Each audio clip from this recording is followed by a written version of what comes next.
We are Squawking Dead, a podcast pulverizing episodes of the Walking Dead universe. Sometimes we give you news, sometimes we make you laugh, and sometimes we go deep.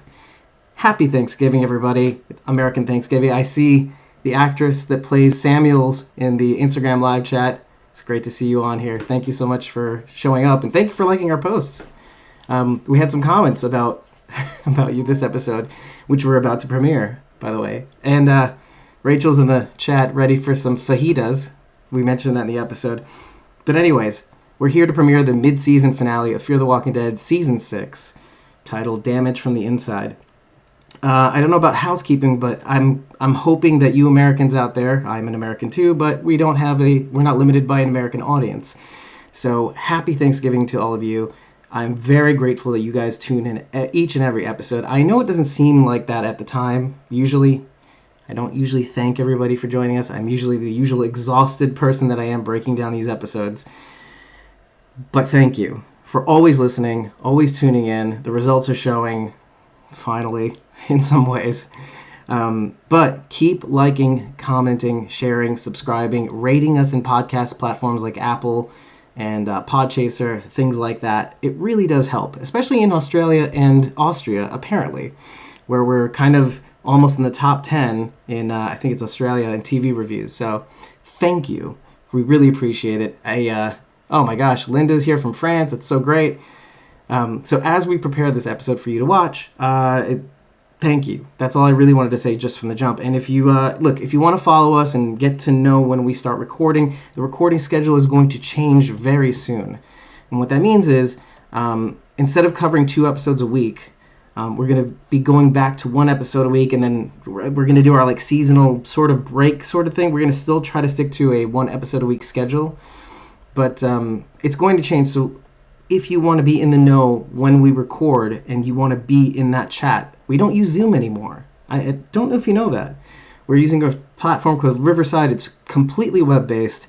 It's real time. You don't have to put on your camera or your mic or anything like that. You'll just be in the chat. You won't be involved in any of that stuff. You'll just be able to give us your input in real time, helping us out, helping this podcast out. You are part of it. That's why we say we are Squawking Dead. But if you want to know when that happens, head over to ko-fi.com, create an account, and then follow us at coffee.com/squawkingdead. Just follow us.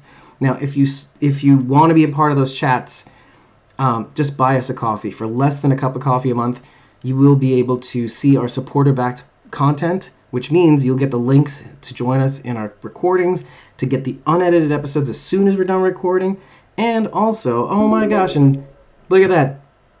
And if you happen to buy us a coffee just like Sharon D did just now, your message will pop up during the episode. Thank you, Sharon D. I appreciate that. Happy Thanksgiving to us and to you. Every bit of support that you give,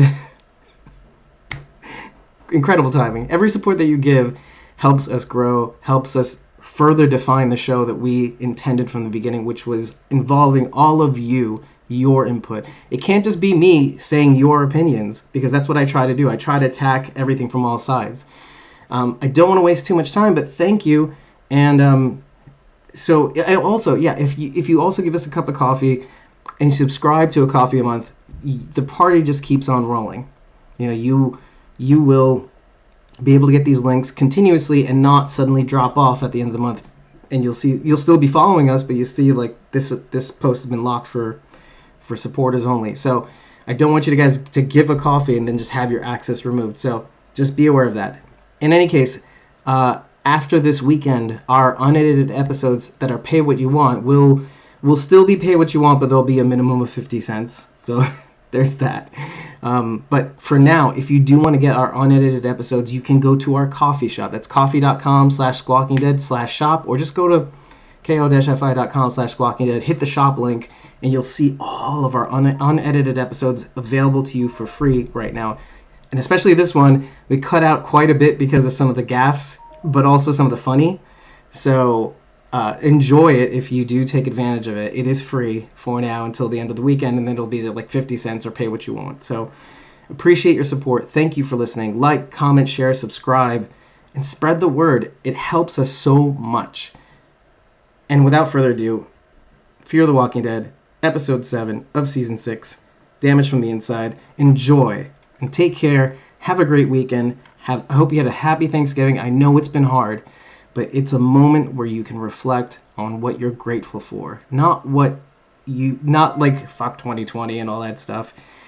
Take a moment, figure out what you're thankful for. I am thankful for all of you, what we've been able to do in the last year, in spite of the challenges, maybe because of them. We've been able to rise above and be able to connect with one another in a way that we never thought before. We innovate this podcast in a way that we never thought we could before. Try some things out, and hopefully resurrect some things that we did try, like Morning Squaffy. So without further ado, here's the episode. Thank you. I'll see you in the chat as this episode airs, and enjoy.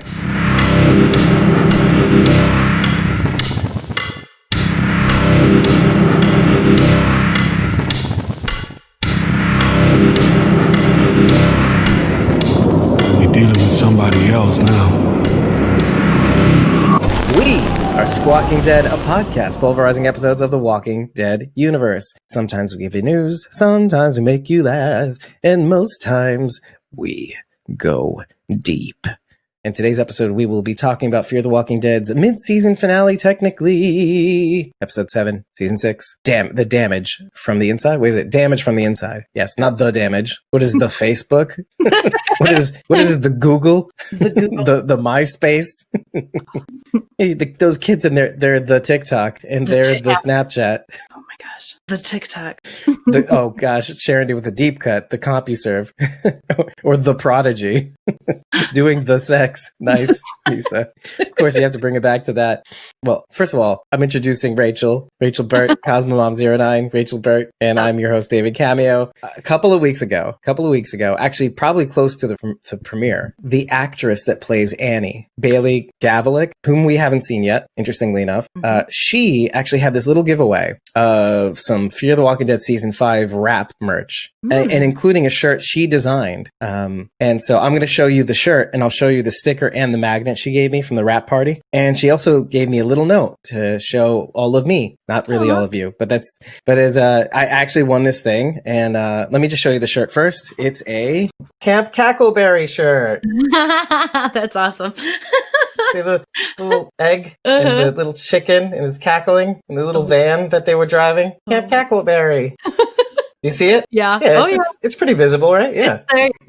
And here are the stickers. Wait, let's see if it focuses. Fear the Walking Dead S5, and yeah, the magnet's the same. It's very high quality, for serious. That's awesome. That is really cool. Yeah. And here's the note, which I'll probably do in post, but let's see if it comes out right here. And let's see. Hold on. There we go. Let's go back. Oh, it's pretty clear actually. So it says, "Squawking Dead, thank you so much." I'm reading it backwards because my thing is mirrored.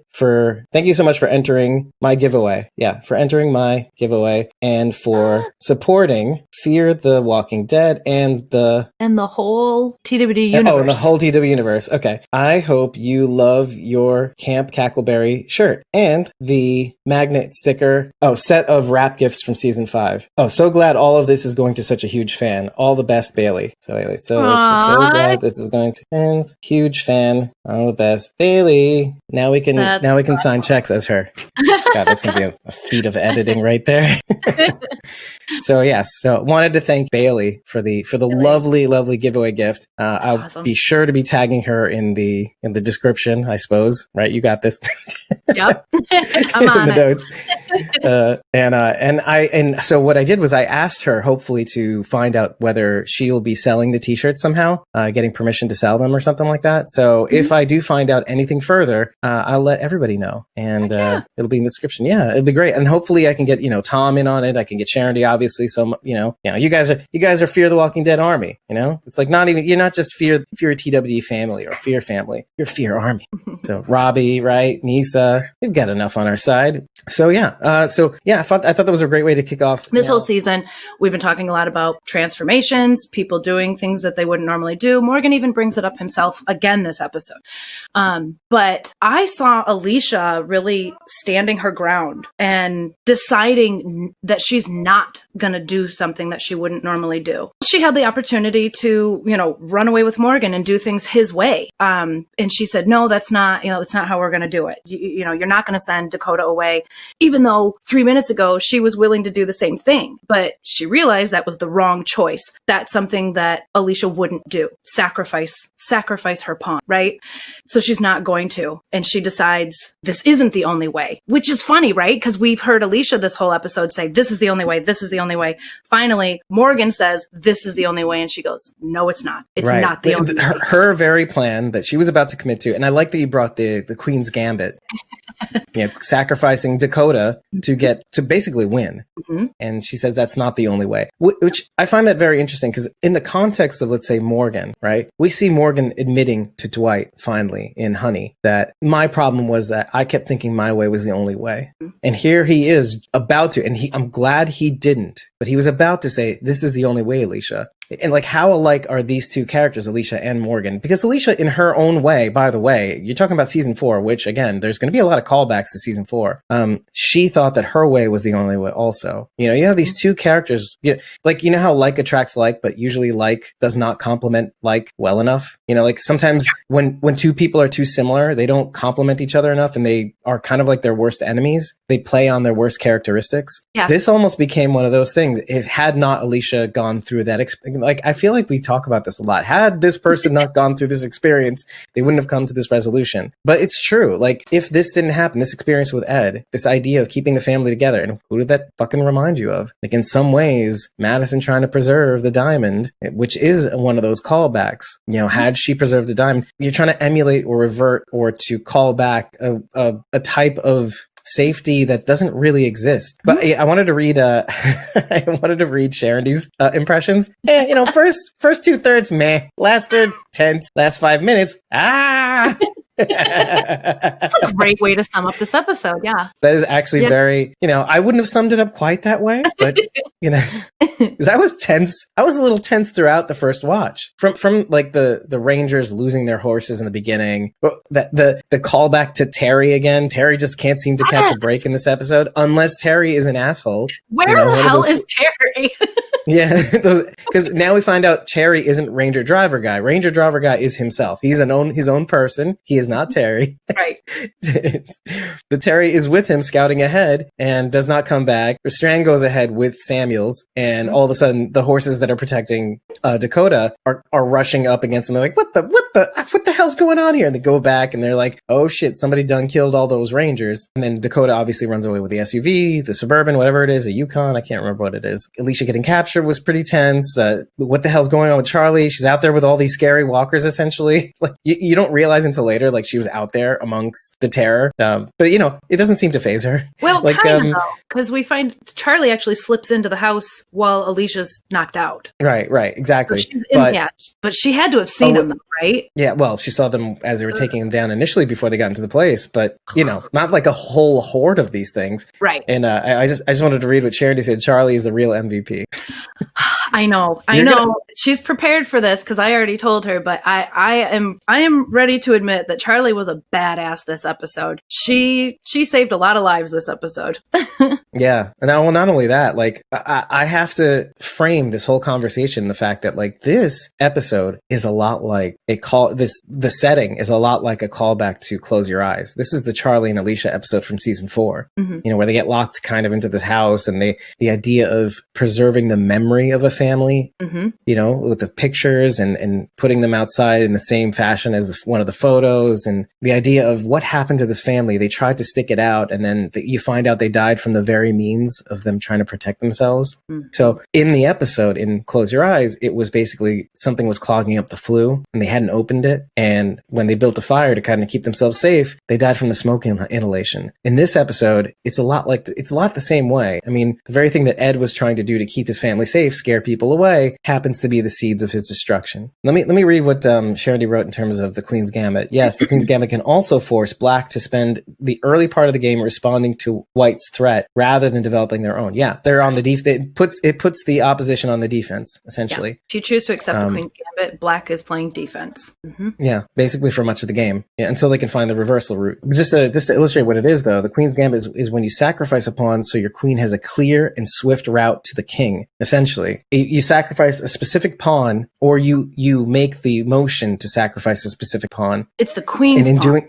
Yeah, that's why it's the Queen's Gambit instead of the King's. There's a different name for the King's pawn. Why do you think Alicia refuses to sacrifice Dakota in that moment? Well, I don't know if she comes to that decision herself or if what Charlie says weighs on her. She just says, you can't do that. You can't do that to Dakota. You can't turn her over. I really like what Alicia said to Morgan about, why, I don't remember the exact line, why make Dakota an enemy if we don't have to, type of thing. Dakota could be the very thing that they need on their side to take Ginny down. Charity says Morgan is the one who wants to strike first now rather than wait. We find just out like he took the convoy. That is a first strike, wouldn't you say? I relegate it more to means. So one of the things that Morgan says as they're bearing Ed is, he won't go, they're talking about Emil. Oddly enough, Dakota knows Emil by face and recognition and clothing, just down to the clothing.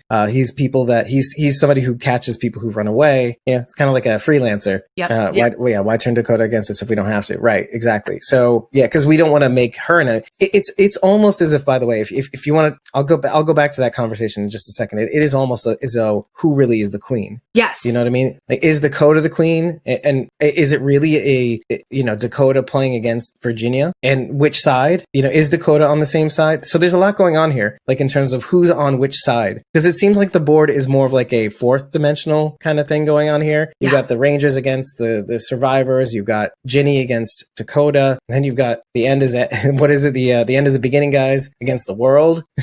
And then you also have like Morgan's idea of safety versus Ginny's idea of safety too. So it is like four different dimensions of how this can go about. And the Venn diagram of outsiders out there roaming around too. Oh yeah, exactly. And how do they factor in, right? So yeah, Ginny's rejects, Ginny's outcasts, Madcam-esque people. All this to say that when they do talk about Emil, and Morgan does mention he won't go after anybody again, Alicia does look at him strangely, almost as if like that doesn't sound like you, right? Because she knows Morgan doesn't kill people. Almost as if Ed, thinking back on Ed, how sus she was of him, to use the lingo. It's almost as if like, should I have been like looking at other people too? Should I have been looking at Morgan? I thought, I hugged him when I saw him because like I thought he was gone. We were really starting to bond. He was teaching me how to use the bow staff. All life is precious. You have to remember how they left off, right? And how he was teaching her balance. And so all of this to kind of say, I feel like it's a complete role reversal. Morgan is doing what Alicia was committed to doing in season 4, going after the people no matter what. There is a sense of a change and there is a little nuance. Yeah. But they needed to show Alicia was clearing. Yeah, Alicia was the one clearing, right. And they needed to kind of bring Morgan back to a place where this is the only way, only to illustrate that role reversal. They needed to do that because you're watching Alicia and it's almost as if she's Madison but not Madison. Does that make sense? Yeah, I'm not there yet. Okay, I'll explain. Okay. So Alicia is evoking, I said Madison, but what I really mean is the best parts of Morgan, best parts of Madison, and also what she's learned over time that can't just be about killing. So there's a little bit of both in each. Like, she is still committed to keeping people safe. She is, but she's still also a realist.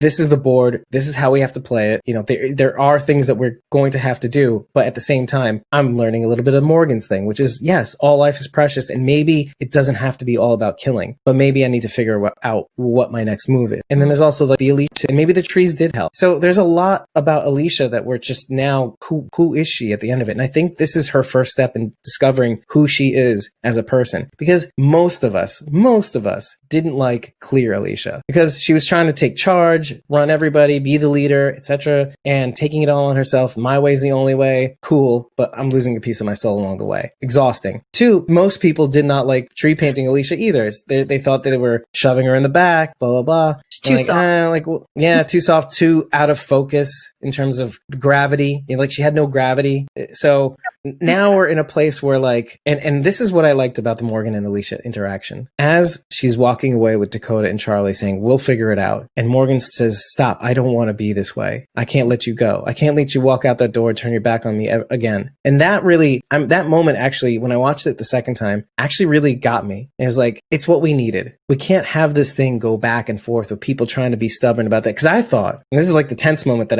wasn't one of the tensest moments I ever thought, because when Morgan started saying, you know, I can't let you go out that door, the first time saying, I can't let you do that, I thought for a second, oh my God, is he posturing? Is he going to like fight her? I mean, he'll win, just flat out. No.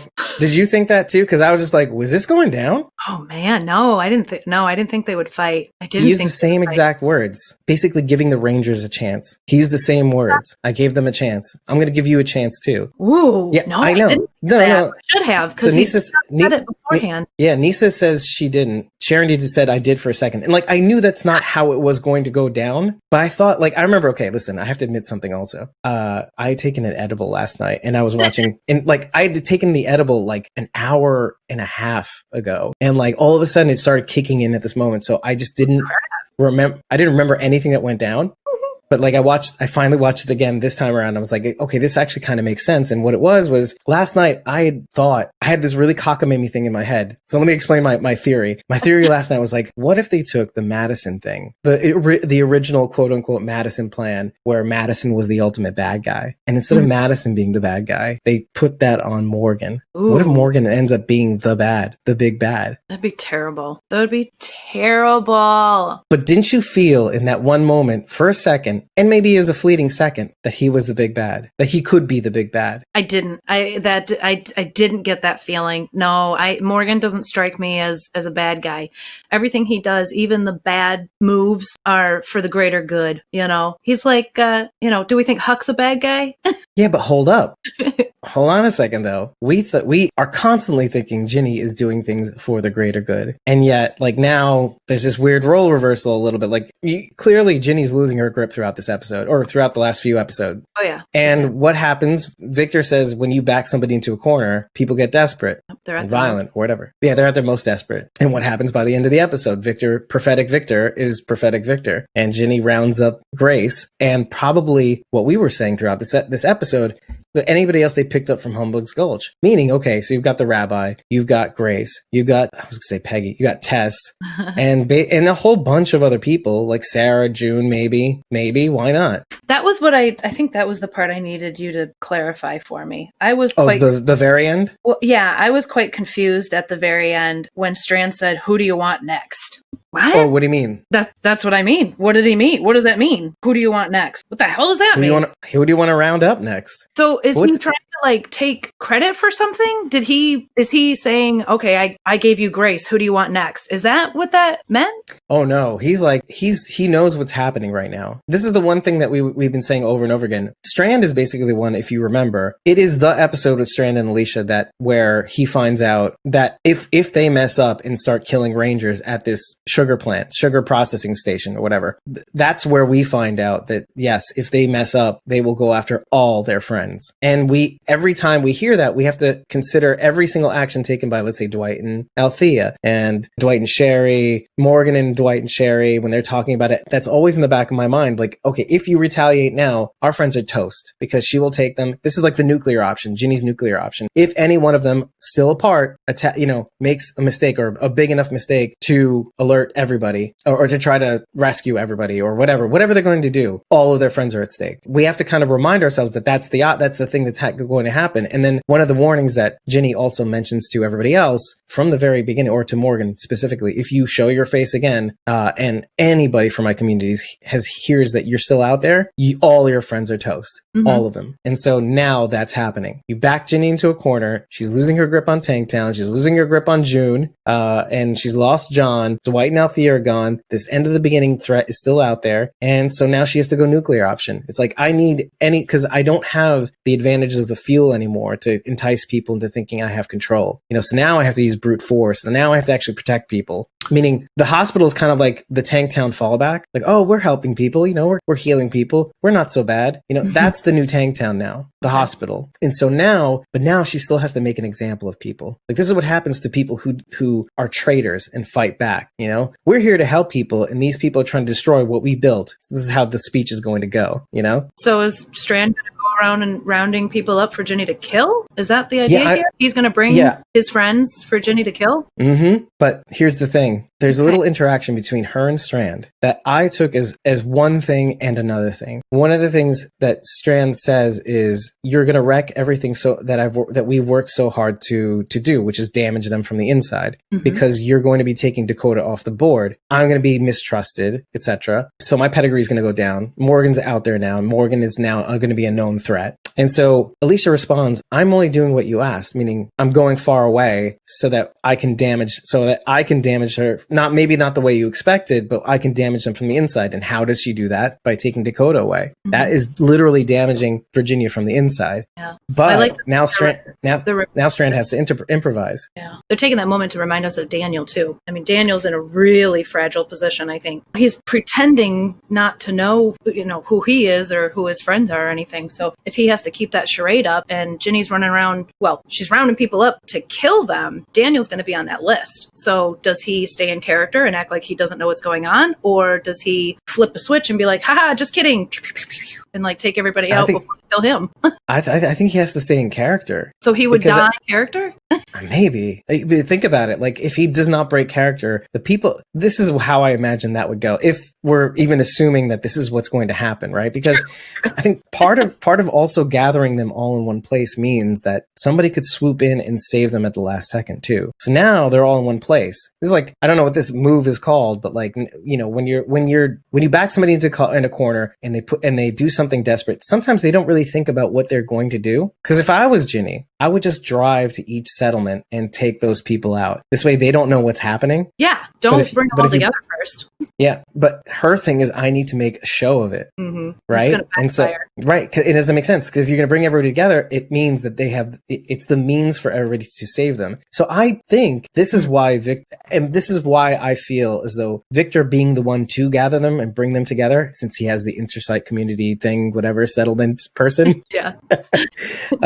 This puts him in a unique position to parlay with whomever. But also, if Daniel catches wind of this, he can send a message in the firecracker.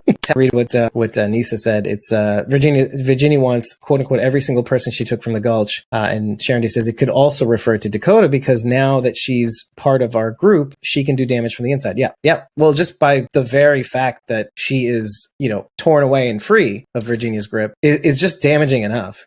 It wouldn't be very wise of Ginny to start killing all of Morgan's friends, especially not when Morgan has her sister. That would almost 100% ensure her sister's death. And if anything she said is true about protecting Dakota, she's not going to put her in a position like that, right? Wait, back up, because now you're saying you think Morgan would use Dakota as insurance? No, I think from Ginny's point of it wouldn't be very smart for Ginny to continue to threaten these people or even kill any of them when Morgan has her sister. Maybe, but then there's also the gamble of, is Morgan desperate enough to sacrifice some people for Dakota, right? What if Virginia starts killing off one person, the other, and leaves, let's say, Grace for last, and that's the last one. Now they have one tit for tat. I have Grace, you have Dakota. Are you willing to go down this path?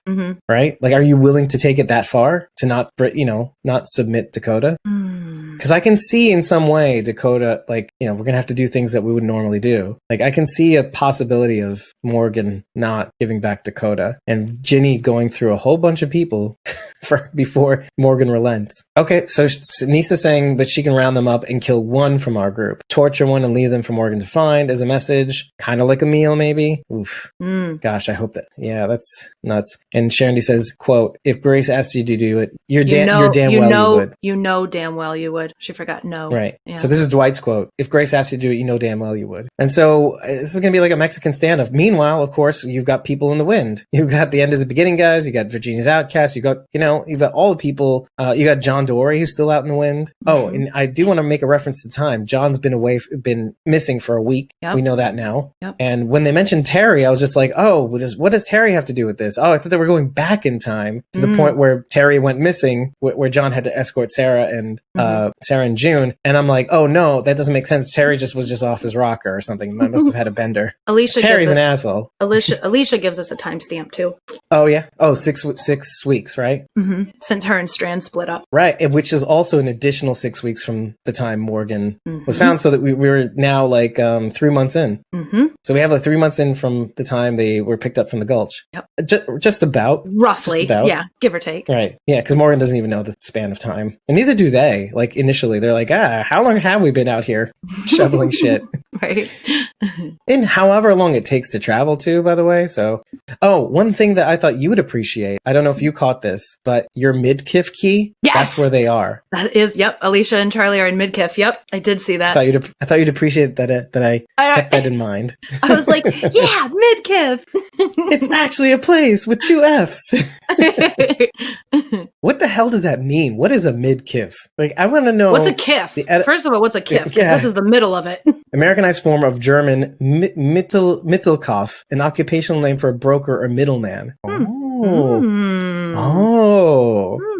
From the Middle High German Mittel, meaning middle, and Kauf, meaning purchase. So middleman. Middleman. That it was worth looking up. That's a pretty big tell, yeah. Because by the end of this episode, I feel like as much as Alicia wants to keep Dakota in hiding, would Alicia become eventually the middleman between all the warring factions? Because I walked away from this episode when Morgan finally relents and says, I can't let you walk out that which again makes me very emotional. I can't let you turn your back and walk away again. I can't let that happen. It's kind of like when what we said about Nick, I let your brother go. I let your brother do what he wanted to do. I won't step aside for you. It's the same feeling again. I can't let you do this. I can't let, but more to the point, I can't let you walk away from me again. Like meaning I can't lose you. Yeah. And you know what? My way can't be the only way.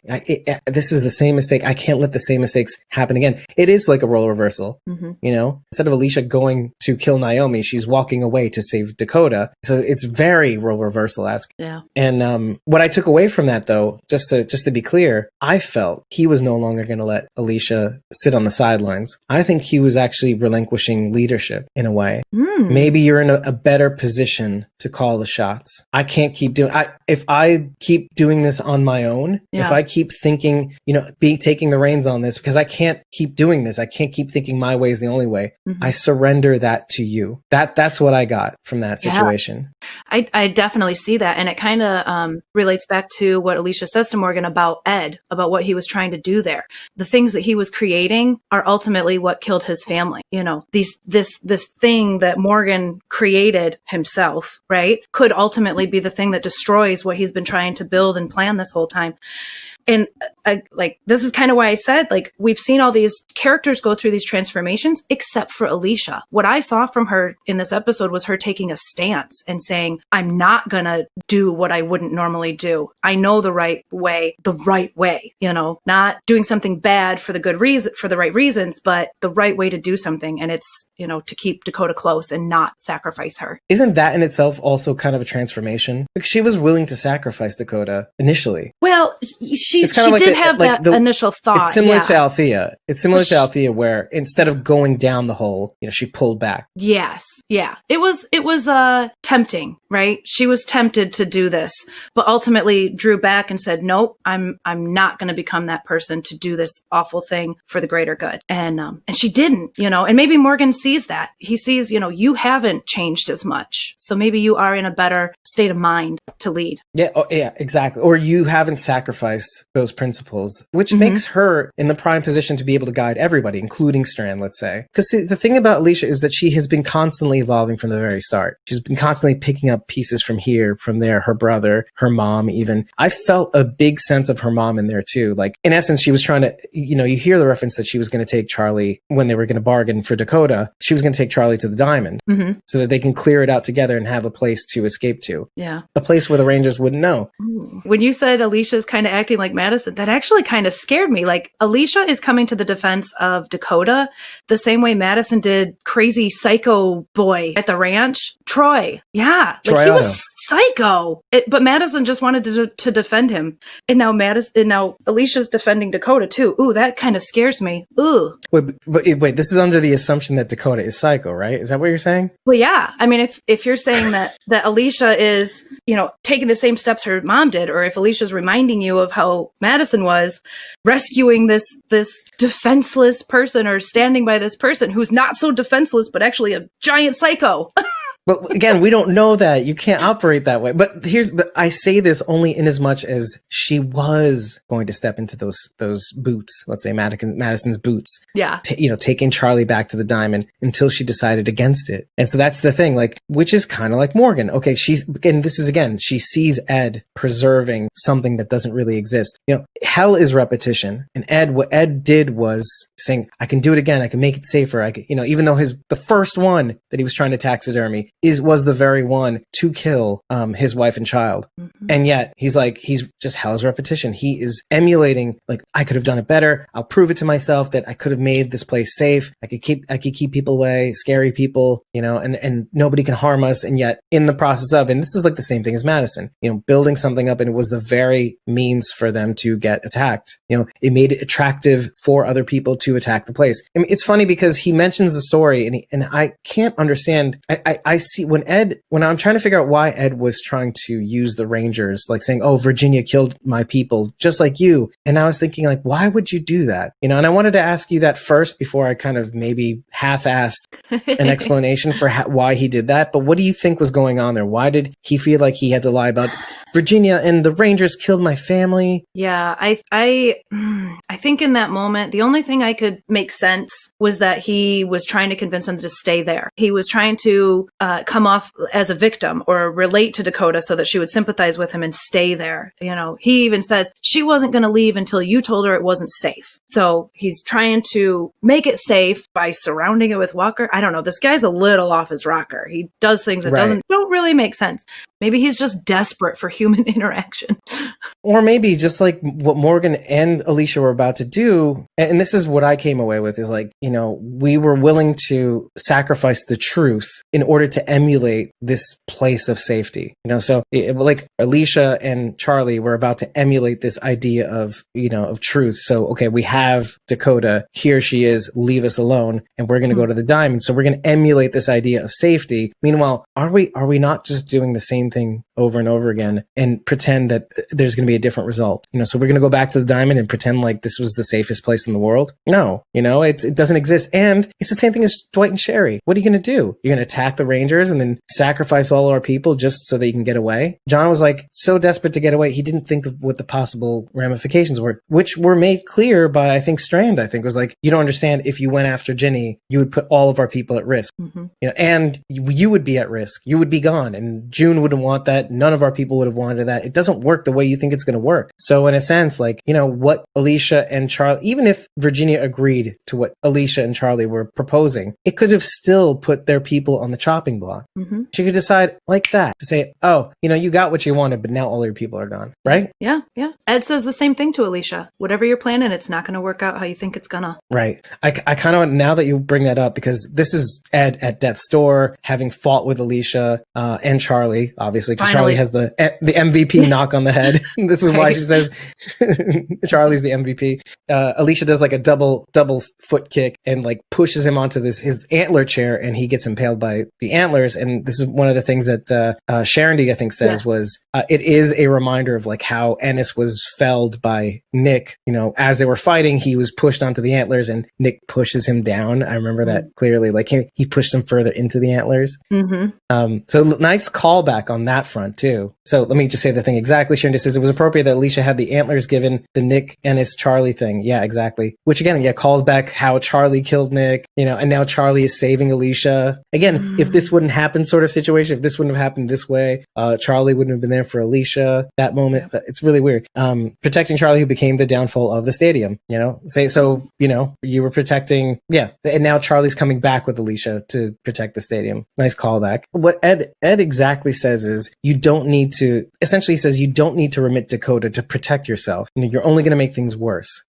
It's like you don't need to lie to pretend like you're going to keep people safe. It's you're only lying to yourself. What essentially Alicia's doing with Dakota, keeping her safe in Morgan's safe place. Do you think that's better or worse than remitting Dakota? Because I am flipping back and forth. I don't know what the end game is. Or does Alicia decide in that moment that Strand is the pawn that she is willing to sacrifice in this Queen's Gambit? Maybe. I mean, there were a lot of pawns in this episode. Yeah, but people you would have thought weren't pawns. I didn't think Strand was a pawn until he became one. Alicia's or Ginny's. Maybe. Right? I thought he was in a prime position, which actually kind of, when she says, I guess you didn't think you were as important as you thought you were. I liked that jab. That seals it for me. Yeah. You know what I mean? I liked that jab. I also wrote that Ed sacrificed himself to save, I would say Dakota. Dakota was probably his main focus. You know what I mean? The whole Queen's Gambit line, the first time I thought was directed towards Ed and his sacrifice. But there's a lot more that we could apply that to. I feel like, Strand, Alicia sacrificing Dakota, things like that. Initially, yeah. And then Morgan trying to as well. Oh yeah, I wanted to make a small comment. Okay, when the episode opens and there's this big entourage guiding Dakota to a safe house. Two funny things that I noticed. Not Virginia, aka Samuels. I thought that was a little funny. Why is it always Ginger's leading the pack? Yep. But another funny thing that I noticed was out of all the Rangers, Strand is the only one in skinny jeans.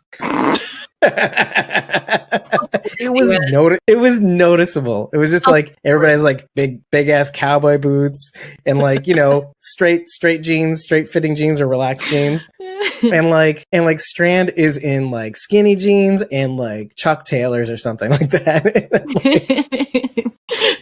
And as Nisa says, he's got style. He does. Yep. Swag king. Strand always has to stay stylish. Like it wasn't more. It was noticeable in the beginning, but like when you get to the end and he's like in the distance and Ginny is in the distance, you see him like full stature, like just hand on his hip, hip cocked to the side. And yeah, the skinny jeans, just nice. It's all I could see in that moment. Freaking Terry. Terry drove him to skinny jeans. Just kidding.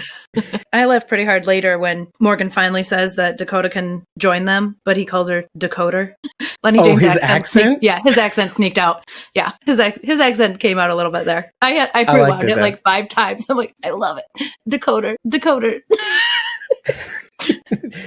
We got the decoder. Yeah. Oh, maybe it means something. No, the decoder. It doesn't mean anything. No, it means his accent came out. And I loved it. By the way, I know we mentioned this before, but like when I mentioned the fact that Morgan was relinquishing leadership, when he makes the decision to kind of follow Alicia, as they're walking away, there is this moment where it cuts back to him and he has this smile on his face. And I was high last night, so I missed it. But like I was seriously having like Morgan is like the big bad vibes. And then like I watched this again today and I'm like, okay, I see the smile. It's starting to click for him how this is going to happen. I have to, maybe it's not me. Maybe it can't be me. I can't be the Moses leading people to the promised land. It's got to be Alicia. It's got to be Alicia. And he felt good about it. You could see on his face, he felt good about it. Morgan doesn't smile. And yet season 6 is Smiley Morgan all over the place. I really like that. I'm really glad Sharon D just said what she did because I made a note of that too. I think that's a pretty big deal. Sharon D saying, when Morgan and Alicia were arguing and Alicia said something about Dakota. Yeah, the very first time she mentions Dakota and Morgan grabbed his wound. I think that's a pretty clear indicator. I mean, we know these writers don't do anything on accident. I got the same feeling when she said Dakota, he reached under and started messing with his, and she even said, "Are you okay?" And he's like, yeah, I'm fine, you know. Right. But yeah, But what do you think that means specifically? Like, what does that indicate with him? I think like, he does this the first time when he's offered baby Morgan. He's like, I'm quite there yet. He's not. Well, I took that as emotionally ready. He wasn't emotionally ready. Physically, he was, but emotionally, he wasn't ready to hold on to a baby yet. But in this situation, I almost feel like it's a subconscious thing for him. Like, he says he doesn't know who helped him, but maybe he does. Like, in the back of his mind, he does remember something. And when Alicia says Dakota, he instinctually reaches for the wound. To me, hold up a bit. Because this was the one note that I wrote down that was like clear as day. Dakota would have remembered helping Morgan. Sure. Right? But doesn't mean she's going to step forward and say she did. A teenager that would be more than happy to declare, oh, I saved you. She noticed the clothes, Emil. Like, why would you give that up? You know, like that, wouldn't that make you not trust her in a way? Because I felt like Who does trust Dakota? It's not about us. It's about them. Yeah. She just like blurted it out. So this is like, why wouldn't she blurt out that she helped Morgan? This is the one thing that made another thing clear is like, I don't think she helped him. And if she didn't help him, who did? Mm-hmm. That's a big question. I know that the writers don't do anything on accident. And when Alicia said Dakota, Morgan reached for his wound. So it means something. Well, this is what I thought with the wound. I thought, we're talking about things that we wouldn't normally want to do. I think Morgan is not comfortable with doing this. And yet he feels like this is just like June. Okay. This is just like June. June was getting ready to not help Ginny with the infection, with the bite and amputating her arm. It was visually uncomfortable for her, but she's like, I can't let, I have to save John. I can't let him live like this, etc. Like what you're doing, you're making people all fucked up. It's like, nobody likes you. Nobody likes you, Ginny. You're just freckles and whatever. I'm getting personal, but it's the same thing. Morgan is feeling that he has to do something he wouldn't normally do. June is doing something she wouldn't normally have to do. And yet we feel like we have to push past that pain in order to get things done, get my people together. It's that get my people together. But there we go. And set my people free. let my people. I can see a production of him as Moses. Right. I would watch the shit out of that on Passover. On Passover, holy shit. So how does Morgan's wound relate back to him reminding himself of the pain he went through? I think it's just more like getting shot by Virginia is also. So what does that mean? What does it mean to have been shot by Virginia? Trying to do what? Trying to protect his people. Also trying to do things a certain way. Also thinking my way is the only way. There's also that too. You're doing it again, Morgan. You're doing it again. My way's the only way, Morgan. You're doing it again. I like my theory, but you're starting to unravel it. So I could see Alicia mentioning Dakota and that being a reminder of Ginny for Morgan as well. That could be a reason because he knows. Yeah, that's what I'm kind of saying also. Okay. But then there's also the other part. It's like, am I willing to? I know, but I like my theory. Well, hold on. Well, it's good that we even mentioned that Close Your Eyes is the big reminder of this place. Like, okay, the mausoleum that is a family that once was, that the tomb, let's say, it essentially is what it was. It was a tomb for this family, obviously an animated tomb until Alicia came in and knocked them, killed them all down. But essentially though, you go back and you see Morgan, it's like, okay, and Morgan, who specifically saved Charlie in season 4, protected her. I think you're what this is all about. You are the center of all this, aren't you? Well, I'm not going to let you get hurt, even though Nick and all that stuff, right? Mm-hmm. So, but having done that, is he willing to change that much? And he's recognizing this. Am I willing to change this much? Am I willing to sacrifice Charlie, number 2, version 2.0? Am I willing to go that far? And so that's why I feel like that hurts. It's kind of like a reminder saying, or is this something he has to push past? Do I have to push past the pain in order to get what I need to get done? No. It has to be 17 different somebodies. I like what Sharondy's saying though. If Dakota is smart smart enough to manipulate everyone. She's smart enough to know when to keep quiet. I think that's really important. Now, I think Dakota was coming with this group no matter what. And here's why I say that. When they were burying Ed and Morgan comes out and says what he does, he offers 2 bits of information that he should not have said out loud. And Morgan, after he right? said that, Okay. after he said that, I went, Dakota cannot go back because he told To Dakota. Ginny? Yeah, Dakota cannot go back to Ginny because Morgan told her that Al and Dwight were alive. Right. 2 of her, which she offered in the beginning was 2 of her scouts are dead, etc. Oh my God. Yeah. Yep. So she has to come back with him. Yeah. You're right. Yeah. You're right. Ooh, interesting. And I like that Sharondy's bringing up the fact that Dakota knows when to keep quiet. So why wouldn't she speak up and say, hey, I'm the one that saved Morgan? Because she's not willing to give up that information yet. She is manipulative and she is holding this information close to herself. Interesting. Okay. So if we operate on that theory, you're right. Yeah. Dakota would know when to talk too much and when to peep just a little bit and talk much later. Mm-hmm. Like, so that she doesn't throw people off her scent, like quiet, reserved, thinking about things, manipulating, etc. Okay. So listen, I'm going to go with any theory. There's only anything's possible. My only problem is that I have to work in 2 modes. What I think might happen, right? And then also what we have to work with, right? Because now we're in theory land where we don't have any concrete indicators to operate, but we're forming like causation or correlation, right? We're correlating factoids that may equal to causation, let's say. Enough evidence to form a hypothesis. And now I think we have a little bit more to go on. But let's keep that there. I like it. We'll water that plant every now and again. We'll see how it grows. But yeah, working in this land. No, I like what you're saying. I like what you're saying because it makes a lot of sense. And which further actually elucidates the fact that, Morgan is smart. Alicia is smarter. Oh, it's yeah. like, okay, no matter what you do, you still have to keep her because she cannot go back to. But I want to bring another factoid, which puts me back in your camp of let's water this plant a little bit more. Because Strand says this in the beginning. You're a font of sisterly love, Dakota, right? Yeah. And she says, you don't know the half of it. why does she say that? Why does she say that? I don't know. I was stuck on that line for a long time. I was stuck on that for a long time. Like, is it sarcastic? Is she being sarcastic? Or does she mean it? I can't tell. And still, like, look at this. Oh my God. Look at this. Look at where she asks him, are you still planning to do the thing? Mm-hmm. Come on. I don't know what you're talking about. Sure, Which gets me to start... Which gets me to start thinking, Strand doesn't quite trust her either. Right. Strand isn't as dumb as we take him for either. He doesn't know where Dakota stands either. Like maybe because of everything that might have happened in his episode, he's like, I don't know, why did it shake out the way it did? Something doesn't feel right. Right? What is Ginny willing to sacrifice to keep Dakota safe? Do you know what I mean? Like, yeah.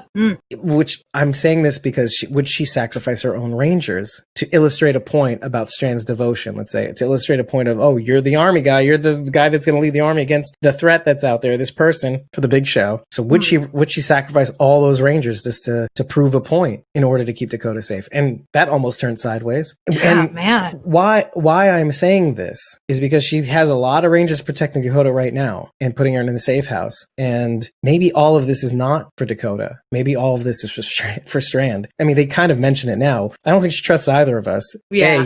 Dakota did not run away, but Strand also. Mm-hmm. So maybe, and if that's true, Morgan coming in and taking care of those rangers might have just kept Strand safe in some weird way. Like if they were there to monitor Strand, let's say. Mm-hmm. But you still keep Dakota alive because Dakota has all the information to bring back to Ginny at some point. Yeah. And what would the irony be of Dakota still being with Ginny? And we talked about close your eyes in this one. And who is Charlie, right? Mm-hmm. Would Dakota ultimately be just like Charlie in the Diamond? Like to be the one to walk away back to Ginny saying, they're over there. They're over there. Right. Why don't you get them now? I can tell you how. Yeah. Crazy? Mirror image of Charlie? It could happen that way. Absolutely.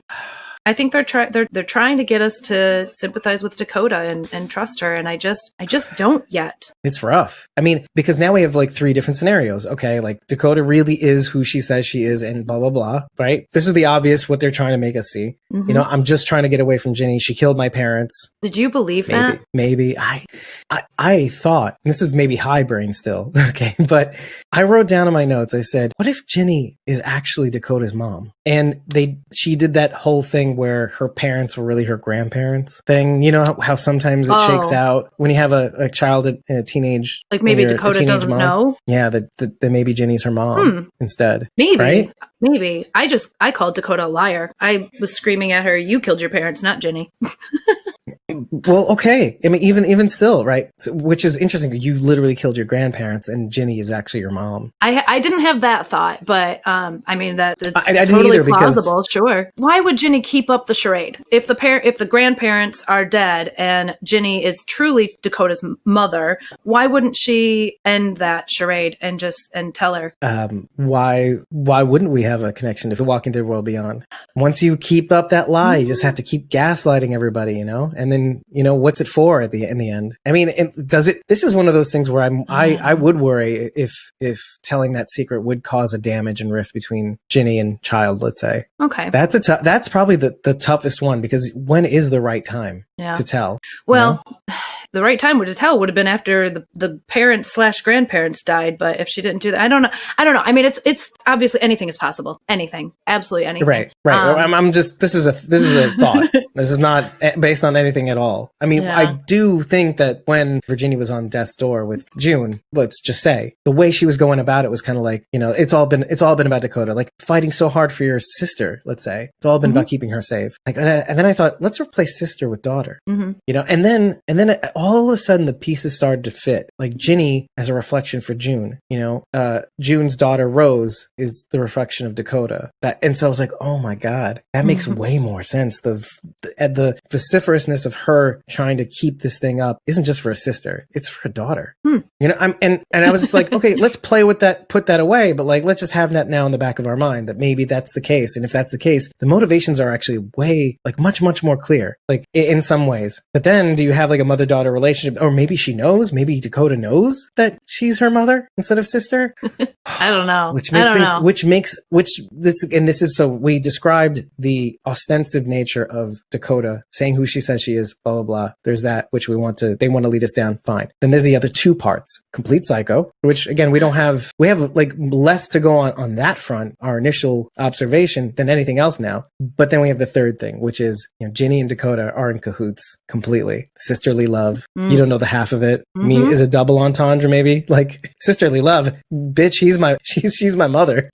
but like also like this is all a long con. Again, another connection to The Walking Dead World Beyond. This is a long con, playing the part of the person who wants freedom, checking, making sure Victor is trustworthy, finding out where their lair is. I need a place to stay. Maybe even knowing this guy's place. I don't know. Maybe this being an elaborate plan. I don't know. But I don't like how general Dakota's being and like, oh, I just need to get away from my sister. Well, why? Like specifically why? Because she's annoying? Because I mean, are you a typical teenager and just don't like being told what to do? Like, why is it so bad? It sounds like you pretty much have freedom. Like you pretty much get to do whatever the hell you want. Why is this so bad? And she hasn't been specific about it. And you're right. Why I'm not buying it. Right. That is a really, really good point. Let's look at the motivations, right? Is it just because she runs things a particular way that makes everybody else feel safe or unsafe or whatever, or like takes advantage of people? Like, is it just that? Is it like typical teenager who wants freedom, like liberté? which is actually very interesting, because one of the songs that does play in this episode, thank you for the segue capability, was Tonight You Belong. No, that's not the one. It was actually the one when Ed was actually calling his walkers back to demonstrate the keeping everybody safe thing. Finlandia. Which was, right. It's specifically Finlandia Opus 26, specifically, by Finnish composer John Sibelius. This is 1899-1900. It's a covert protest against censorship from the Russian Empire, and was named different things so the Russians wouldn't catch wind of being played at the concerts, so they would sneak it in to every single little concert. And it became one of the most important songs in Finnish history. But also, did you get the connection? Was also played in The Walking Dead at season 7, episode 5 at Hilltop. What? When the Saviors used it, it was playing in that parked hatchback that the Saviors had, that they busted through in Hilltop to attract all the walkers to take it down. Oh, yeah. Okay. And Sasha and Maggie happened to be there. Whoa. Isn't that freaking wild? That is wild. Isn't that crazy? I was lucky to find, there was like that last little factoid before I backed out of the page. I'm like, whoa. But it's been played in many different, several different things. It just happened to be that was one of those things. But it's supposed to mean like, okay, like literally Ginny and the Russians, let's say, red. Right? Yeah. Red. And then, Finland basically trying to get out from under that boot. So it's very cool. It's very creepy, obviously. It's very, very creepy. Oh, okay. So Sharon wants us to go straight to the other song. Okay. All right. This one, was interesting. Well, both Tonight You Belong to Me and Jeepers Creepers, I think, were came out in like the 1920s. So they were both all from like sort of the same era. So. I thought that was really cool. Picking songs that came out that around the same time period, right? The Roaring 20s, right? Yeah, okay. I thought that was cool. And it's almost like in reverse though, because the Opus 26, Finlandia Opus 26 was like you go in reverse. It's the 1900s, so the end is the beginning, right? And then you go backwards. The years kind of go up. But let's give everybody the context. When you hear these songs, it's Alicia creeping into the house, much in the same way she crept into to that house in Close Your Eyes, which I was like dying from. I'm like, oh, this is so similar.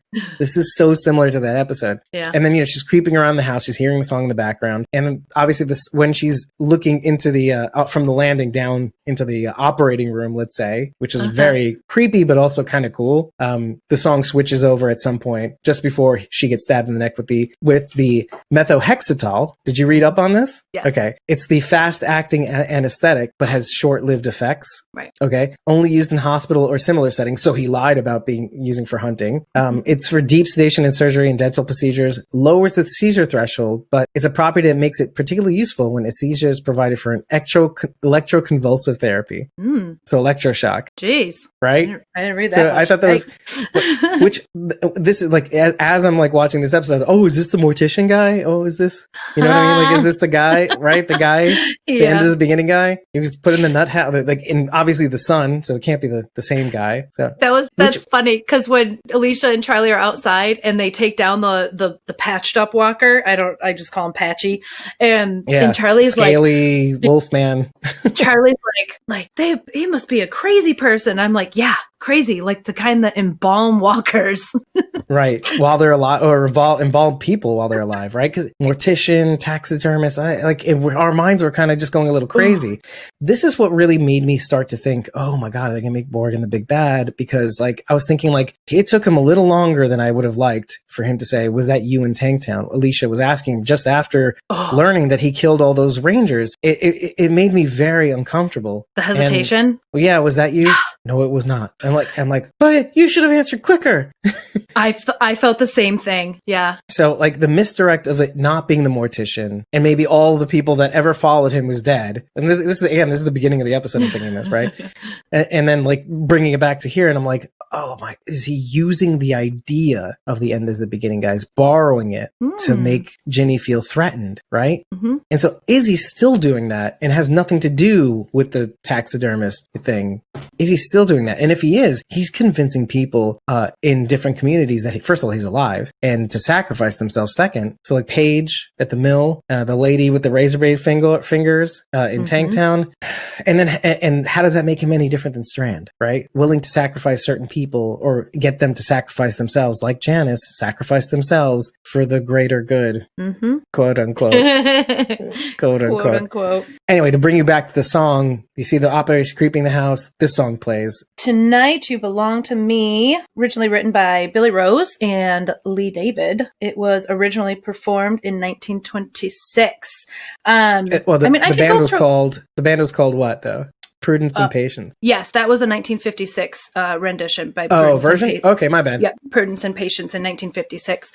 Wow. I know, you belong to somebody new, but tonight you belong to me. Although we're apart, you're part of my heart, and tonight you belong to me. Way down by the stream, how sweet it will seem, once more just to dream in the moonlight. My honey, I know, with the dawn that you will be gone, but tonight you belong to me. me, way down along the stream. How very, very sweet it will seem. Once more, just to dream in the silvery moonlight. My honey, I know, with the dawn that you will be gone. But tonight you belong to me, just to little old me. That's the whole song. Does that make me? So like at first it's very creepy, but then like as we go through it, maybe just like Ed, it's kind of like it is kind of sweet, like knowing that. Yeah, it is a very sweet song. You know, loving somebody. You know, just for tonight. Tomorrow I know you'll be gone, but tonight you're mine. That's all he had. It is all he had. It's a very sweet song, but I put a very dark meaning to it, and I turned it not so sweet. This was to me this was Ed singing to the walkers. Oh my God. Tonight you belong to me. He's creating these monsters and they belong to him. I mean, he even says it later in the episode. I'm calling back my creations. I'm bringing them back to me. So Sharon hit throughout this episode was saying, "Oh, I thought there were more John and June lyrics, non in a non-creepy way, though." And I'm like, "No." And see, I wouldn't want them to be just for one night, right? So, and Nisa says, "Psychos listen to that." Bundy probably thought it was sweet. Yeah, I'm sure Bundy did. Excuse me, like I'm from an earlier era, so we thought that was sweet. The song Maybe itself not you. is. Yeah, the song itself is, but when you apply it to what's happening in the scene, not so much. It is reflexive. Like there's two things can be going on here and two things could be true. Like, yes, it is very creepy in the context of that moment. Very, very creepy. But then there is like a sweet sheen to it. Like it does make you look back at Ed and thinking about maybe what he did. And look, he didn't really, like, aside from drugging Alicia, which was really sus. I mean, she also broke into his house. She broke into true. where he was staying. So where he was trying to keep Dakota safe. Yeah, I'm on his side for that moment. Interesting. But yeah, and him deciding to do what was right at the end anyway. I mean, that really makes the song the sweet song that it turns out to be, and gives it, like, in a way, gives it a better context than maybe the original song was intended. Like, there's like a sweet tragicness to it that isn't really there in the song. Yeah, you know, it is, but it isn't. Right. However, there's no missing the interpretation of the next song. I think it means one thing and one thing only. Yeah, this is Jeepers Creepers by Django Reinhardt. Very early in the century. I had the Pupini sisters. Did they just do a different version? Oh yeah, that was the sisters who did the later version, I think. Okay, all right. So I just grabbed. Nisa says, "Oh, Bing Crosby." No, it sounds like Bing Crosby, but it's Django Reinhardt. And Bing Crosby is later on. You're talking about like 50s, 60s, or yeah, that's right. This was also in the early 1900s. It actually sounded way different too. So it's I don't care what the weatherman says. When the weatherman says it's raining, you'll never hear me complaining. I'm certain the sun will shine. So I like that part of the song. Like, it's like nothing's gonna get me down. You know, fuck the weatherman. I don't care how the weather vane points. When the weather vane points to gloomy, it's gotta be sunny to me when your eyes look into mine. Jeepers creepers, where'd you get those peepers? Jeepers peepers, where'd you get those eyes? Gosh, all get up. How'd they get all lit up? Gosh. All get up. How they get that size? Which it's so upsetting that this song became the #1 creepy song in all these fucking horror films too. Because all the guy is saying is, "You light up my world." Yeah. Yep. You know, how did you? Yeah, this is actually a really sweet song too. But it's supposed to be a really sweet song. It's supposed to be. And especially that version of the song too. It's like, it's not like two ladies singing it later on. We find, you know, the two ladies are singing the sister, Jeepers. Right, exactly. Anyway, and it becomes like the #1 Halloween playlist song too. Right. So it's golly gee, when you turn those heaters on, woe is me, got to put my cheaters on. So what are cheaters again? I can't remember what that is. Glasses. Oh, okay. Gotcha. Yeah. Jeepers creepers, where'd you get those peepers? Oh, those weepers, how they hypnotize. Where'd you get those eyes? Yeah, ostensibly sweet. And I think everybody noticed the taxidermy eyeballs on the walkers this episode. All those, by the way, all those walkers, their eyes were removed. This is what was killing me about Alaska, is those, and this is what, oh God, it's not literally the same way, but like the whoever did the hit job on all those people living in the funeral home, did you end up going back and seeing the eyes of those walkers? How they looked like alive? I didn't. You really do. I didn't yet. It's so creepy. Ugh. They look like human eyes. But again, the two people, whoever these two people are, Ed and whoever this person is out there doing whatever they're doing, they both scoop out the eyes and put in like scary. Well, Ed put in scarier eyes and stuff like that, like multicolored green and yellow eyes, and then obviously the demon walkers that came in the end, all red-eyed and bug-eyed and all that stuff. Oh, so awesome. Well, Ed was working with taxidermy supplies. So you're talking about animal eyeballs. Animal eyeballs don't look like people eyeballs. They're different colors, different shapes, different, So I could see those are automatically going to look scarier because they're animal eyes on people. Yeah. But what this mortician did was like, oh, I'm going to make them look like people. I'm going to wire their mouths shut and make them unsuspecting. So does it look like there's glass eyes in there? Yeah. Okay. All right. So he actually took human eyes. Well, you know what I mean. And I'm sure if he had more time, he would have like embalmed them as well. But then maybe he figured out with the last one, I got to do that I got to do it while they're alive. So creepy. That is so creepy. Mm-hmm. I want that to come back. Like, we can't lose focus on this, whoever this mortician guy is.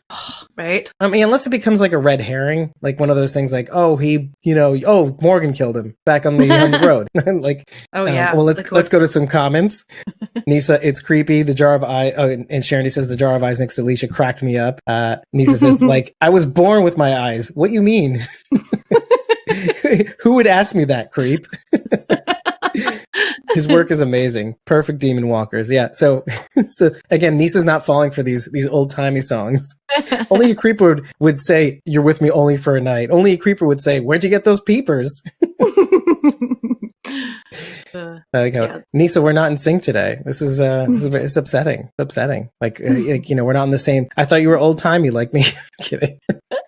The reason why Ed is able to get up so quickly is two reasons, right? Remember when Charlie said, "Oh, I knocked out Ed." Oh, yeah. He uses his medicine against him. Yeah. It's like, one, of course, he didn't hit the vein, but two, even if she had, he wouldn't have been knocked out for long because it's methylhexidol. It would have been 5 to 7 minutes for him to recover. Like, if she had administered it right, and then 30 minutes for it to completely vanish from your system. Oh, geez. Yeah. That was another factoid. Yeah. It makes it a very effective anesthetic for really short surgeries. So that's why they mentioned dental. Mm-hmm. Because you want to be able to. Okay, first of all, like, let's say you're driving to the dentist, you want to be able to get it out of your system like in half an hour. Right. So, and even then, it's just this general fogginess, and it dissipates.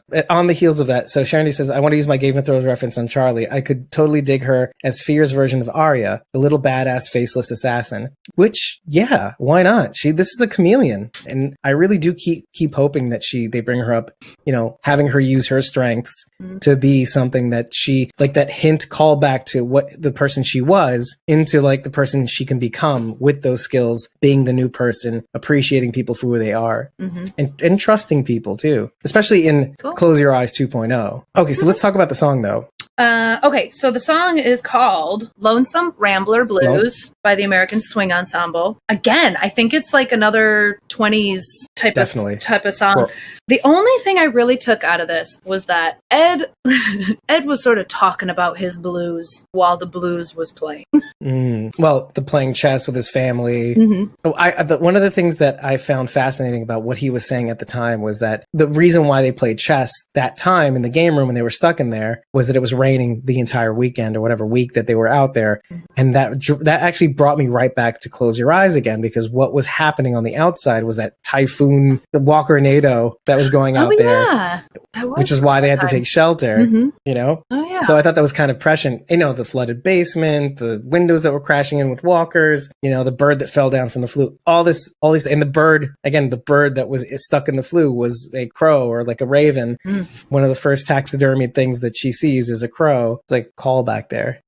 Oh, okay. So Sharon's saying Charlie prying open the window upstairs to go out made me think of her opening the window and offering to let the walker bite her in Close Your Eyes. But now she's opening it to save everybody. Again, like, I love these little reflections and callbacks. Oh, we forgot one more callback. This is the sweetest thing, and that nobody actually ever remembers. What is Strand's sign for Alicia for when Dakota is safely in her clutches? The 3 clicks? Yeah, the 3 clicks. That is also a callback to season 4. Oh. So when Madison is in trouble and she's at gunpoint with Naomi, let's say one of her first tells signals for this 3 clicks things is she does the 3 clicks and Strand knows, oh, she can't talk, she's in trouble. So that's where they know they have to meet up with her whatever point she's at. Yeah. And so that was one of them. When we start doing the flashback of how Madison found the rest of, this is like episode 8 where we get the meeting with Althea, and eventually she's let go and she has the kimchi noodles to take with her to wherever she's going to go, and she finds the diamond. But first she finds her, Alicia, Nick, and Strand in this motel, and that's her signal for them to come out with 3 clicks. It's me, come out. Yeah. So I like that little callback. And she's like, yeah, I know the drill. I liked that Alicia asked Ginny for a fresh start, like what Silas has been asking for. Yeah. That is such a cool World Beyond connection. A fresh start. Where are you going to go? Wherever I want, bitch. Thank you, too. Because Alicia says, you got to let us go, no questions asked. And then she immediately asks a question. Where are you going to go? Yeah. I thought I said no questions, bitch. No questions asked. Yeah, exactly. I also like the way Alicia pronounces Virginia. Help me out. How did she say that? Is that how she said it? Yeah, Virginia, not Virginia. Virginia. You can't take the Aussie out of the star. Right? Yeah, can't do it. Just like Decoder. Decoder, right? Oh, the chickens are coming home to roost. People outside the U.S. trying to pretend to be Americans. We ain't gonna let you. I like it. Aluminum. Aluminium. So Shandy actually also says, did you notice the confrontation with Strand, how Charlie kind of stood up straight when she decided to go back to Alicia? It is a very impressive move. Like, I'm with Alicia, do or die kind of thing. But oh my God, that is a very interesting thing. Ed died just like Beta, hands in the air, just holding his arms out and letting them take him. That was Sharondy's comment too. Yep. It's good that look at you with the Walking Dead references. Look at you. Interesting. Yeah. It's no longer like a Fear reference, or Game of Thrones reference, or Better Call Saul reference. There's a little TWD universe in you. That's right. and he's just like hands in the air, just like you don't care. Oh, I think he cared. I feel like the more this episode is over, I feel more bad for Ed than anything. Like it is annoying that he had to replicate. And this is oh my God. Like, can we go back? Let me take a step back. Wow. Okay. I saw it because I heard my words in my head in season 4. Let's use the Wayback Machine. Okay. What was Ed essentially trying to do? Ed just needed a win, right? Okay. I remember saying these words about Alicia in the episode just after where Madison dies. You got The Walking Dead. Sorry, Fear the Walking Dead season 4, episode 9, where she's going after the guy, the AG Lumber guy. So the guy who's tacking notes on these walker bodies, walking out of this AG Lumber factory, and Morgan is following her just to kind of make sure she's safe. And she's like, if I can help somebody, it's the same parallel. If I could just help this one somebody, maybe all the bad will be worth it. But it's gone. The past is dead. There's no going back. And so I'm like, wow, Ed essentially was just trying to do the same thing. He was trying to replicate the circumstances in which he could keep his family safe or somebody safe. And it's the same past, like repeating itself, but this time for Ed, for Alicia back then. I'm like, I didn't occur to me just now. I'm like, of course Alicia knows exactly what's going on here. Yeah. To keep his family safe. I mean, I felt bad that Ed died, but in the moment I thought, he's going out with purpose. This is what he tried to do for his family, and now he has the opportunity to save somebody. He's putting himself at risk, offering himself up as a sacrifice to finally do something. Who else did that? Who else did that? Oh God, lots of people. Who specifically? Who did this exactly? Oh my God, I'm getting emotional. Ugh. Who did this exactly emulate? Don't cry over Madison. Madison. Don't shed a tear over Madison. But it's the sadness of Ed, like coupled with the sacrifice. Yeah. It didn't hit me until just now. Like, oh my God, he let the walkers in. She let the walkers into the diamond. He let the walkers in so that they could distract him long enough for them to get away. If he would have just... It hits you rougher when you didn't really see it initially. If he would have just waited like 10 more minutes, Morgan probably could have cleared all of them and everybody'd be alive. Right. But like Ed, Ed says it about Alicia. He says, it didn't scare you. Right. But that's about it. It would scare everybody else. And I think it has. That's the thing. And of course, Sharon D with the clinch. Maybe Ed is Madison. As I'm saying, who does that remind you of? That hit me hard because I didn't see it coming. And that was big. Oh man, I would- in the parallels of Dakota mentioning he played chess, she was playing chess with her father, and then he mentioning that he would teach his daughter chess, and the safe place that they thought it was going to be, but it wasn't. Mentioning the diamond near the end, that I was exactly going to do that, and then it turning out not the way we wanted it to be, and repeating history, wanting to repeat history, and yet seeing what happened to Ed, reminding her of Madison, not saying it in words, but reminding her of like exactly what happened, which is why she's not willing to make that mistake again. It's like, I can't see the same thing twice and expect a different result. Yeah. Sorry, I saw the latter comment and then I was like, wait, what are you talking about, fajitas? Dwight is Fajita's father. Fajitas. I think she means Dakota's. Dwight is Dakota's father. No. No? I thought for a split second. So Ginny and he knocked boots somehow? For a split second, I thought we were going to find out Ed was Dakota's dad, and that was why she ended up there. For a hot second, I thought maybe that could have been it. Mm-hmm. Oh, Dakota killed my parents. Oh, well, what if Ed is Ginny's lover? But not. That's a thing, right? It could be, but like, why not? Yeah, it's my sister. Obviously, no, it's your mother. See, which I actually makes that, but I just don't see the. I don't see the purpose. But you do. Because it makes Ed's lie a lot better. So right? Telling this story about how he played chess with his daughter Emily, who was actually Dakota, but Dakota doesn't remember that she's really Emily. I'm so backwards right now. Because how old do we think Dakota is? I think she plays like a 15. That young? I was thinking 16, but yeah, because she's actually 19. Maybe 15. 19. The actress is? Yeah. I don't know. Yeah. I think she's playing she definitely older than 15, like 15, maybe 16. She's definitely playing somebody that age. I'm terrible at but ages, so I could be she could be 12 for all I know. I'm terrible at guessing ages. Yeah. and how could she not remember her father? So maybe 5 or 6 years ago. Yeah, if she is 16 or 15, like, what is she, 9? Remember her, forgets her father's face?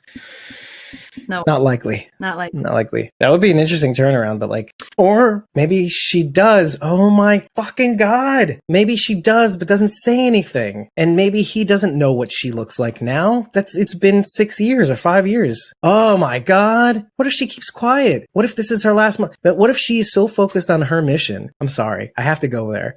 But she's so focused on her mission, she doesn't tell him that he's her father. He's her father. She recognizes him. He doesn't recognize her. So who's Emily? Did Dakota change her name? Emily is his daughter? Yeah, Emily. Yeah, maybe. His daughter. What if Virginia's not really his name? Her name also. That's what made it seem like, okay, remember Virginia, 2 states, West Virginia, and then Dakota, North Dakota, South Dakota. Mm-hmm. Maybe this is the dual name reference. It's like, okay, your name is really Emily and you're Dakota. And these are names that Ginny gave to her. I don't know. Maybe. I don't know.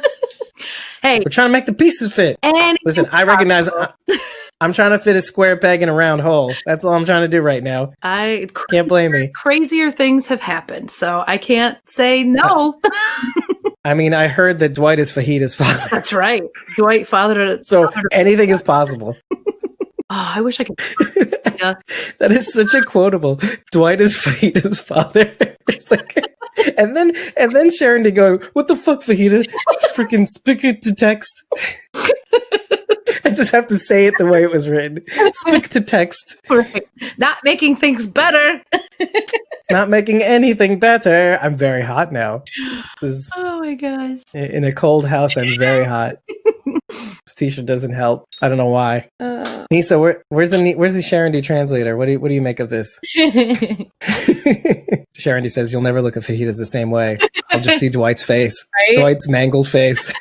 Oh. And then Dakota. Sorry, there is one more thing I want to bring up. And I don't know if you saw this or if maybe it means absolutely nothing. When Alicia and Charlie meet up with Strand and Samuels, and they get off their horses. I don't remember whose horse it is. It might not even matter. But there's a symbol on the horse, like drawn on the horse, and it's a G with a J in the middle of it. Oh, like an emblem of some kind, or like a logo. Looks like it's white. So I mean, they could have drawn it on there like with chalk or something. It wasn't. Was it brand or was it like on the saddle, or how did it look? It was on the horse. It wasn't a brand. It didn't didn't look like a burn. It wasn't like branded on the horse. It was painted on the horse. It looked like it was painted right on the horse's rump. Not on the saddle, but on the horse itself. So it's Ginny Jones. We've cracked the code.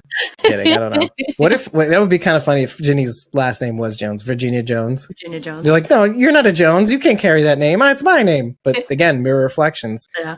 But if it were Ginny's initials, why wouldn't she go with V for Virginia instead of Ginny? You were about to say I something almost funny. did. Oh, sorry.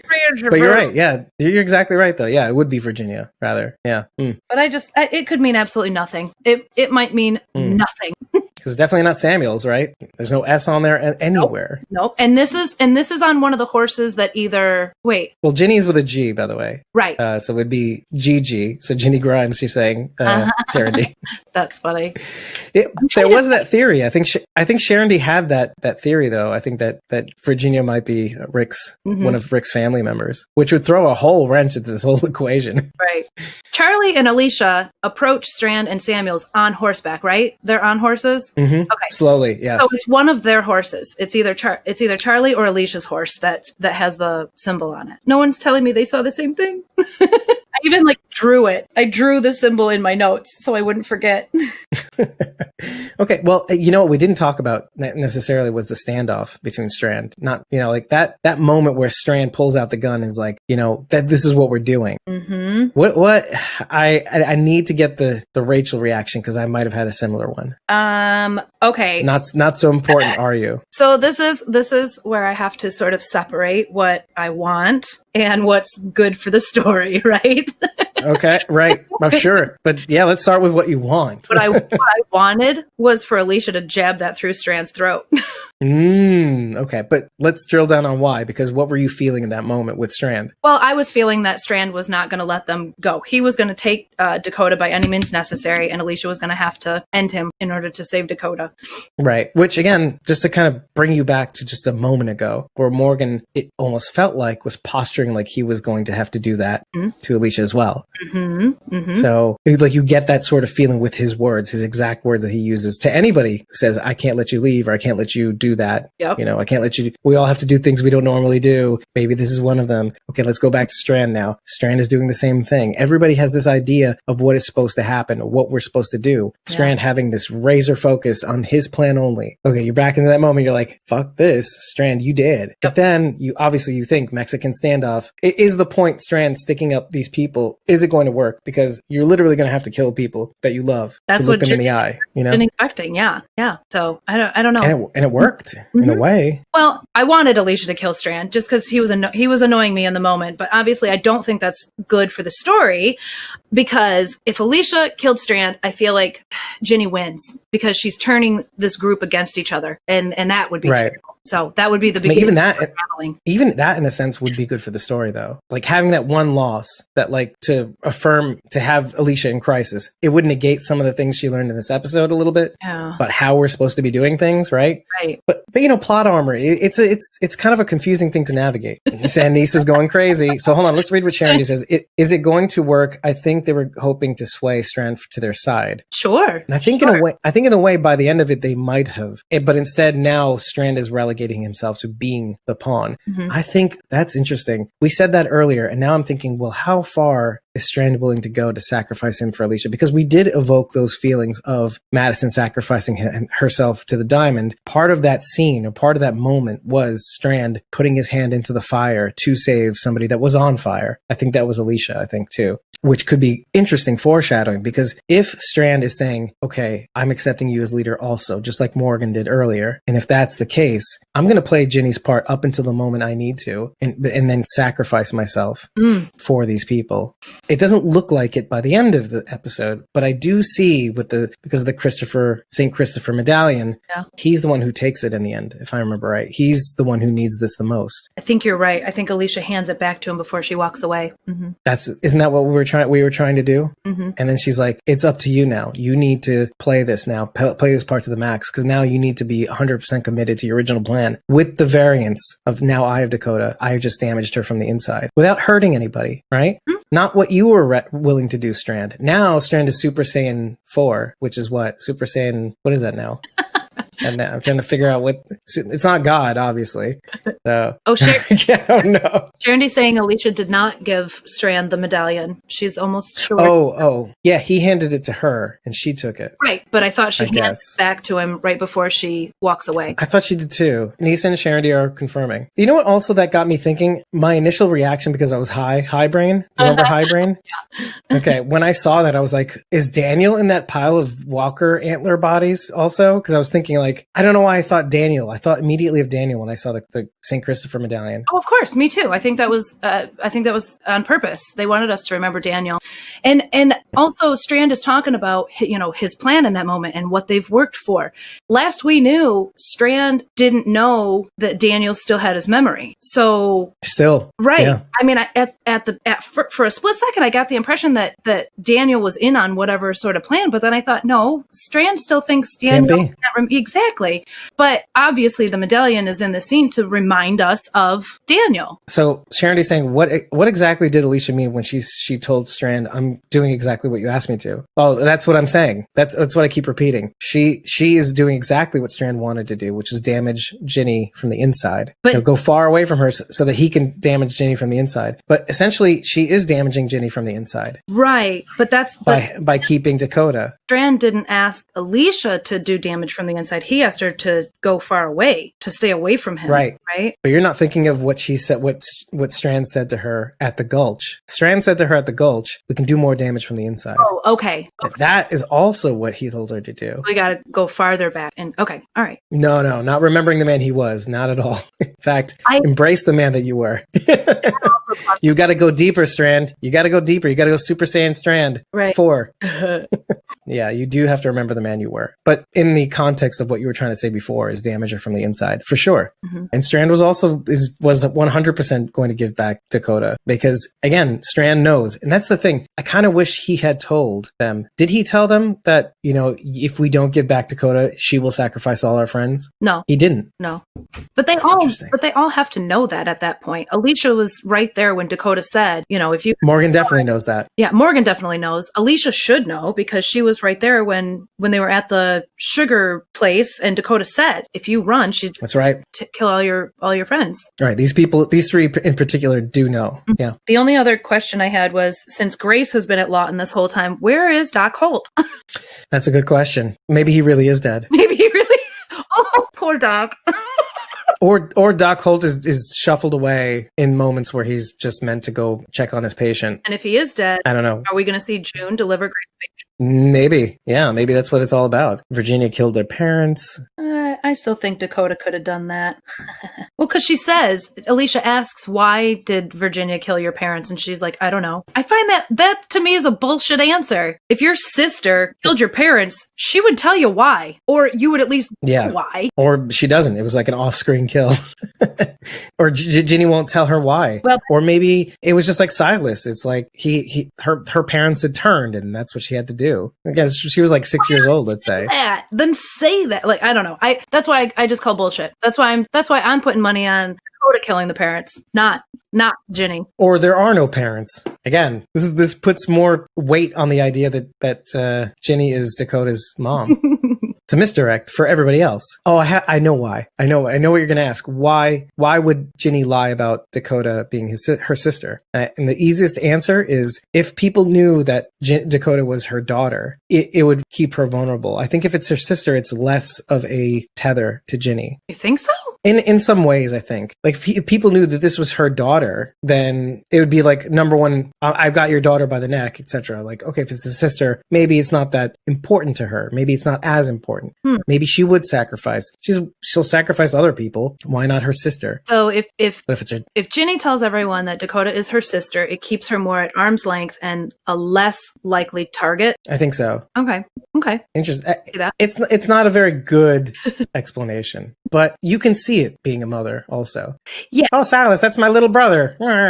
I know. I'm just trying to think of a situation like, would I be more or less distraught if Silas was in a situation versus one of my brothers or sister? Like, would I feel different? Would I? Actually, you've said that you would feel different before. You've said this on air. I can't remember what context though. It's definitely not this one. What I'm saying is that we've brought this scenario before, and you've said, "Oh, if it was I had to save my son or my brother would be toast." Well, I think I also added that if it were my brother Keegan, he would sacrifice himself. I wouldn't have to make that choice. My brother Keegan he's good enough. He would sacrifice himself, but I think my brother would too. I know.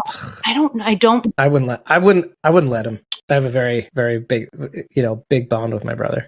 Well, and I just don't know if it would be like a big enough difference for Jenny to use this to her advantage. I mean, if you're going to lie about the relationship you have with Dakota, why not just say she's like a cousin? Like, why not even put a bigger gap between your relationship? Yeah. Say you're not. That's a good point too. Sharon says he objected to the treatment of Grace. They killed him. Doc Holt? Doc Holt, I guess. Yeah. Okay. And Doc Holt maybe is the mortician, is what Nisa's saying.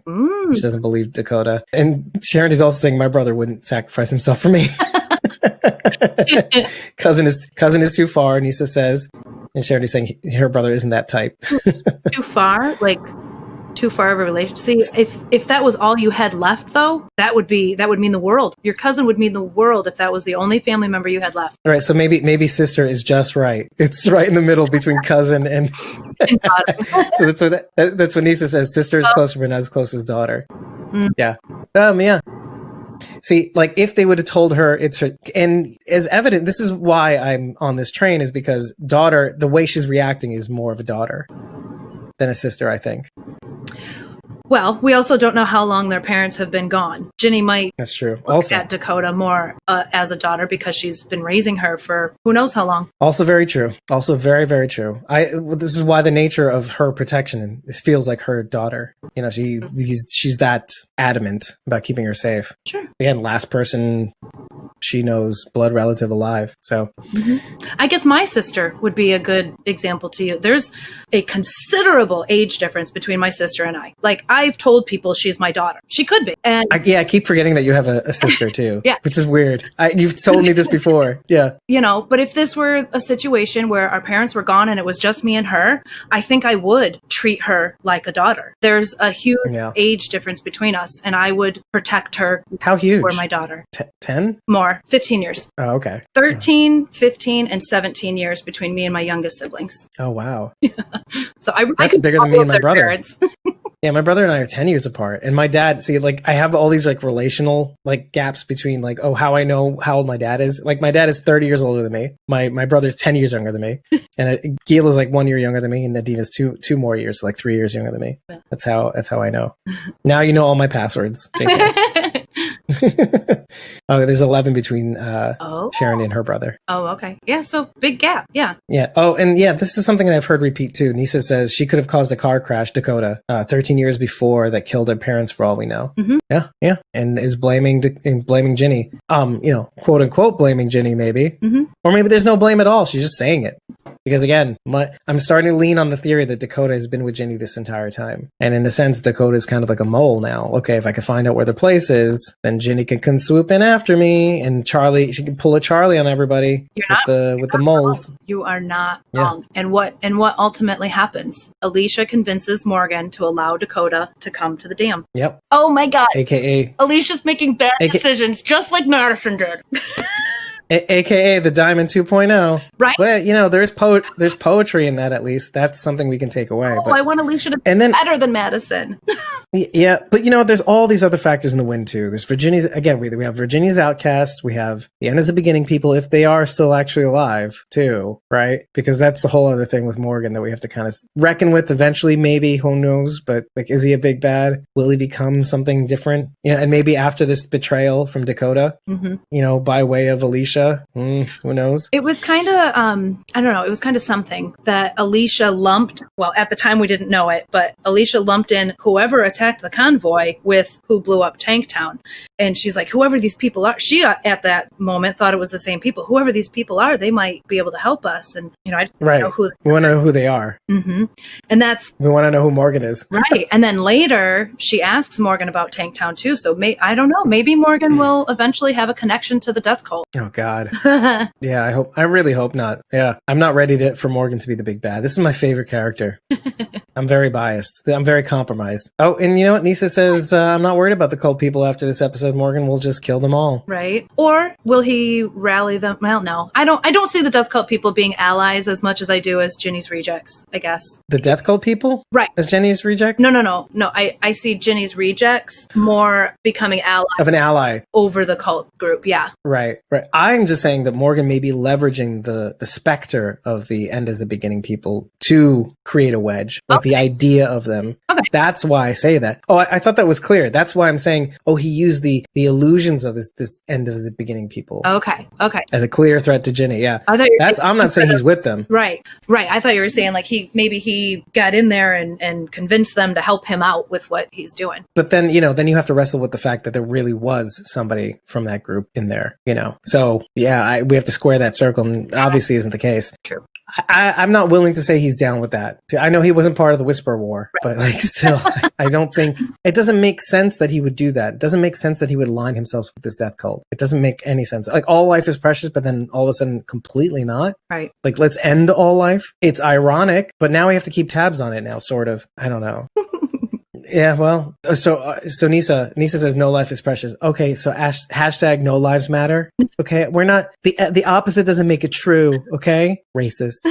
Hashtag no lives matter. Okay, so if you like what you heard on the audio podcast, head over to ratethispodcast.com/squawkingdead, 5 stars and an eggplant. Tell us all we need to know that you love us, but please use it as a means to communicate with us. Let us know what we're doing right as a podcast. Let us know what we're doing wrong. After every single podcast, your ratings do help us with visibility. We are very high on the charts in Australia right now in the TV and film category. So let's boost up those Australian numbers, folks. Just tell us after every episode. Communicate with us. Tell us why you like us. What are we doing right? What are we doing wrong? Send your feelings out to us. We want to know. And if you really, really like us, head over to ko-fi.com, create an account, and follow us on ko-fi.com/squawkingdead. When you do follow us, you'll know when our recording sessions drop, our unedited episodes drop, and when we place the pay what you want, get them for free, unedited episodes. You will get access to this right now, as opposed to when we edit it and make it available for Thursday or Friday. You'll get that days in advance. So, and along with following us, if you buy us a coffee at ko-fi.com/squawkingdead, you will have access to those supporter back posts for 30 days. And if you subscribe to a coffee a month or more, we ain't going to stop you. The party just keeps on rolling, and you'll be helping the podcast you know and love, pulverizing episodes of the Walking Dead universe, and we can grow and we can do more podcasts and we can do more things. I would love to be able to do more, but we can't because I have a day job and that's impossible. And we still have bills to pay. Thank you so much for joining us on this journey. I think we did a really good job getting through a lot. Again, this is one of those episodes, not unlike the first episode of the season, where we felt that a lot of it was more of an unfurling. Like there's a lot of action, there was a lot of turnarounds, there was a lot of evoking of callbacks. So there's a lot more to